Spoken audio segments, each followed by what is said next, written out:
ഇവിടെ തന്നെ എന്നോട് പറയൂ ഉറങ്ങിക്കോളി അല്ലെങ്കിൽ എന്ത് രോഗം വന്ന് വെച്ചു. അതല്ല കേട്ടോ, മുമ്പ് ഇത്ര ഹോട്ടലിൽ പരിവാർ തുടങ്ങുന്നത് വരെ ഏറ്റവും കൂടുതൽ ഉറങ്ങുന്ന ആളാ.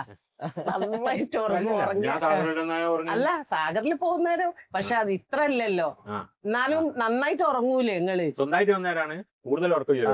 സ്വന്തം സാധനമാണല്ലോ അതിന്റെ കാണിക്കലോ. അല്ല, മറ്റേനൊക്കെ നമുക്ക് ഒരു സമയം ഇത്ര സമയം നിന്നാ മതി എന്നുണ്ട്. ഒരു ജോലിക്കാരന് ഡ്യൂട്ടി എങ്ങനെ അതേമാതിരിയാണ് നമുക്കുള്ളത്. അതല്ല, ഇപ്പൊ ആവശ്യമുള്ള സമയവും ഉറങ്ങുന്നില്ല തീരെ. എങ്ങനെ അറിയോ, മറ്റു ഉറങ്ങിയാലൊന്നും അങ്ങനെ അറിയില്ല. ഇപ്പൊ അങ്ങനെയല്ല. ഇപ്പൊ ഉറങ്ങിയാലും 2 മണിക്കൂർ അല്ലെ 3 മണിക്കൂറൊക്കെ എടുക്കുകയാണെങ്കിലും അതിന്റെ ഇടയിൽ കുറെ പ്രാവശ്യം എണീക്കും. എന്നിട്ട് പോരണം എന്നുള്ളൊരു ചിന്ത. അതൊരു പോരായ്മയാണ്. സലാംക്ക് ഇഷ്ടം കൊണ്ട് അറിയായിട്ടാണ്. കാരണം ഉറക്ക് ഇഷ്ടം മാത്രല്ല, അത് നമുക്കൊരു തോന്നലാണ്. അതായത് ഇതിന് ഏറ്റവും വലിയ പ്രശ്നം അതാ, ഞാൻ അവിടെ എത്തിയില്ലെങ്കിൽ അത് നടക്കൂലേ, അത് ബുദ്ധിമുട്ടാവോ, ഇങ്ങനെയൊക്കെ ഒന്ന് മനസ്സ് തോന്നുമോ? ആ തോന്നലാണ് നമ്മളെ വീണ്ടും ഉറങ്ങാതെ